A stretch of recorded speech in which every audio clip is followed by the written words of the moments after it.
ഒരു സബ്ജക്റ്റിന്റെ ഒരു വർഷത്തെ ഫുൾ കണ്ടന്റ് 45 മണിക്കൂർ കൊണ്ട് ഫുൾ A+ കിട്ടാവുന്ന പോലെ പഠിക്കാം. അതിന് ഞാൻ ചെയ്ത ഓരോ കാര്യവും 4 സ്റ്റെപ്പായിട്ട് പറയാം. ഫിസിക്സിന്റെ ചാപ്റ്റർ 2 ആണ് ഇതിനു വേണ്ടി നമ്മൾ നോക്കാൻ പോകുന്നത്. പഠിച്ചു തീർക്കണമെങ്കിൽ 15 മെയിൻ ടോപ്പിക് ആണുള്ളത്. ഇത് ടെക്സ്റ്റ് ബുക്കിൽ നോക്കി തന്നെ പഠിക്കണമെങ്കിൽ നിങ്ങൾ വലിയ ജീനിയസ് ആയിരിക്കണം, അല്ലെങ്കിൽ ഈ പരിപാടി നടക്കത്തില്ല. സ്റ്റെപ്പ് 1, എക്സാമിനർ റിപ്പോർട്ട് സൈലം പോലുള്ള നിങ്ങൾക്ക് നല്ല റിസൾട്ട് തന്ന നിങ്ങൾക്ക് വിശ്വാസമുള്ള യൂട്യൂബ് ചാനൽ എടുക്കുക. ഞാൻ എക്സാമിനർ ആണ് ചെയ്തത്. അത് എടുത്തിട്ട് ഒരു പ്രത്യേക രീതി പഠിച്ചാൽ 2x ഇട്ട് പഠിച്ചാൽ പോലും നല്ലപോലെ കുറെ കാലം ഓർത്തിരിക്കാം. ഇങ്ങനെ ശ്രദ്ധിക്കുക. സ്റ്റെപ്പ് 2, വീഡിയോ ശ്രദ്ധിച്ച് കണ്ടോണ്ട് അതിന്റെ കൂടെ തന്നെ ഒരു ബുക്കിലോട്ട് പ്രോബ്ലംസോ ഡെറിവേഷനോ ആണെങ്കിൽ ചെയ്ത് ഡെഫിനിഷൻസ് പോലുള്ള തിയറികളാണെങ്കിൽ ഒരു തവണ കാണാതെ സ്വന്തം ഭാഷയിൽ എഴുതി ആ വീഡിയോ ഫുള്ള് ഈ മെത്തേഡ് കാണുക. ഇനി ഇതിന്റെ ഇടയ്ക്ക് മനസ്സിൽ അച്ചുപോലെ പതിപ്പിക്കേണ്ട 6 മെയിൻ കാര്യങ്ങളുണ്ട്. A+ കിട്ടണമെങ്കിൽ ഇത്രയും പഠിക്കാതെ നടക്കത്തില്ല.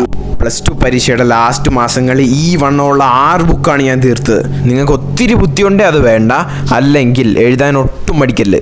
കുറെ നാൾ കഴിഞ്ഞു വായിച്ചാൽ മനസ്സിലാകുന്ന പോലെ ഇടയ്ക്ക് ഇങ്ങനെ മലയാളത്തിൽ എഴുതി വെക്കാം. ഇതുപോലെ ഓർത്തിരിക്കേണ്ട കോൺസ്റ്റൻസോ ഫോർമുലാസോ നിങ്ങളുടെ ഫോണിൽ വാൾപേപ്പറായിട്ട് വെക്കുകയോ കിടക്കുന്ന മുറിയിലോ പഠിക്കുന്ന മുറിയിലോ വലിയ ചാർട്ട് പേപ്പറിൽ എഴുതി ഒട്ടിക്കുകയോ ചെയ്യാം. പാടുള്ള കാര്യങ്ങൾ പഠിക്കുമ്പോൾ അതിലെ കോൺസെപ്റ്റ് മനസ്സിലാക്കി അത് എന്താണ് അങ്ങനെ വരാൻ കാരണം എന്ന് പഠിക്കുക. അപ്പോൾ അത് നിങ്ങൾ മറന്നാലും സ്വന്തം വാക്കിലെങ്കിലും എഴുതാൻ കിട്ടും, പരീക്ഷയ്ക്ക് മാർക്ക് കിട്ടുകയും ചെയ്യും. ഇത് A+ന് ഭയങ്കര ക്രൂഷ്യലാണ്.